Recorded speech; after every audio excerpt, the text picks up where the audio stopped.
This video has minor spoilers for Peacemaker, which means it has a major spoiler for the Suicide Squad. You have been warned. What's up, fellas? So, everyone's favorite douchebag from the Suicide Squad got a spin-off show, and it was so good. James Gunn, you absolute king. Once again, the man made an awesome DC project that fully shows off his skills as both a director and writer. I want to discuss all of it, but I'll start with the show's batch of principal characters. Peacemaker himself is actually a really compelling character in this, and that's definitely partially because John Cena is actually a damn good actor. Like, he shines in comedic roles, but here he's given a chance to flex his big dramatic muscles. His character is having feelings about things now.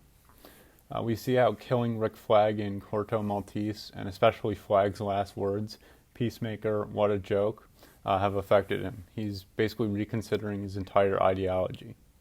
We also see and hear about a good bit of his past and what made him so obsessed with peace in the first place. These two areas of character development, focusing on Chris Smith's past and future, work together beautifully. Like, he's still kind of a dick, but we see why, and we see that he's trying to become better. And looking at it from this perspective, it makes perfect sense as to why this guy is the character James Gunn chose to make a show about. But of course, the show has several other characters. Harcourt and Economos are also returning from the movie, but they're given much larger roles here, which is great. Amelia Harcourt doesn't show her badass action hero side in the movie, but in this show, she's just as combat competent as the boys. I think the plot point of Chris having a crush on her is handled well, and it also lends for some funny moments. John Economos also gets to shine here, and is definitely a key part of the team with how many times he saves their butts. Adebayo is really interesting because she's the daughter of Amanda freaking Waller, but she doesn't have as much field experience as everyone else on the team. She's a great foil to Peacemaker, though, and it's cool to see the ups and downs of their friendship. Also, it's cool that she's gay. Yay, representation. Next, with Myrn, you really feel the importance of the Project Butterfly mission, and that's because Chukwudu Oji is an excellent actor. I'm excited to see what he brings to Guardians of the Galaxy Volume 3. And then Vigilante might just be the funniest character James Gunn has ever written. Not because the character tries to be funny, but because he's an idiot who can and will just kill people. Freddie Stroma is brilliant here. He's got an inexplicable sense of youth and innocence, and I love the voice he uses, which isn't his natural British accent. Peacemaker's dad is super hateable, and all I'm going to say about this is James Gunn cast an actor who's best known for playing a policeman villain to play the uber racist Augie Smith. So make of that what you will. And then last, Eagly is another amazing CGI creature. He looks just like a real bird. But since you can't house train an eagle, they use CGI to make it work, and yeah, it works really, really well.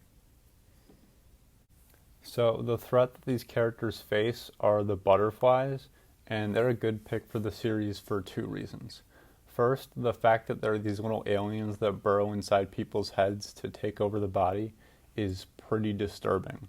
James Gunn loves his body horror, and he's good at incorporating that subgenre into his superhero projects. Second, it's revealed in the last episode that the Butterflies' plan is to bring about peace for the human race, but at the cost of the humans' free will. Peace, no matter how many men, women, and children they need to inhabit the bodies of and thus kill to get it. Why does that sound familiar? Oh wait, that was Chris's initial ideology. Do I need to explain how narratively freaking perfect this is? No. Good. Okay, I'm going to move on to talking about another James Gunn staple, the music. So I am not at all familiar with the hair metal music genre, but many of its songs were chosen to be a part of the series, and just like other James Gunn soundtracks, they all fit in the scenes they play over from a musical and lyrical perspective, which is pretty neat. And since this is a TV show, one of the songs, Do You Want to Taste It by Wigwam, gets to be paired with some neat choreography for each episode's intro dance number. It's a song I'm happy to have stuck in my head. It reappears in episode for the finale as Peacemaker and Vigilante and Harcourt take on the army of butterflies. And what's cool about its use here is that it slows down and stops like a messed up record as the heroes lose their advantage in the battle. The best song paired scene in the show, though, is Monster from episode 6. And I don't think I need to explain why. It fits that scene's violent actions so well. Speaking of action and violence, the show has it in spades, and it's pretty good. Just like in the Suicide Squad, the gruesome graphic violence is one of the things that make the action feel realistic. Also, again, helping is the sharp directing, which allows you to really feel the weight of all the hits. And lastly, the action gets pretty creative sometimes with all the different weapons that are used. Along with action, the show has lots of comedy. Most of it is, well, in my opinion, funny, but it is noticeably James Gunn's style of comedic writing. I say that because it didn't ever become terribly unfunny or annoying to listen to, but since Peacemaker is an 8-episode show and therefore more than a 2-hour movie, I did start to notice some of the comedy starting to feel a little similar. But I do still think the show is quite funny. In fact, one last cool thing it does that I want to talk about is comedic in nature. So the show exists in the DCEU movie universe, and the universe has never felt more fleshed out and expansive than it does now. That's because James Gunn is pretty dang knowledgeable about DC's characters and world. He's using this knowledge in the best possible way, jokes. In almost every episode, some obscure DC wacky character will get brought up in conversation, thus making it official canon that somebody like Batmite exists in the live-action world. I don't read comics, but I have heard of some of these characters, like Kite Man, before, so it's pretty cool to see them get name drops. Some bigger name superheroes also get referenced, and the joke with this is that Chris knows several stupid rumors. Now, remember kids, spreading rumors is bad, but the behavior is in character for Chris, and the rumors are more silly than actually harmful, because most are so obviously not true. So this joke is definitely funny for me, and I think it's realistic that there would be rumors made about the public superhero figures.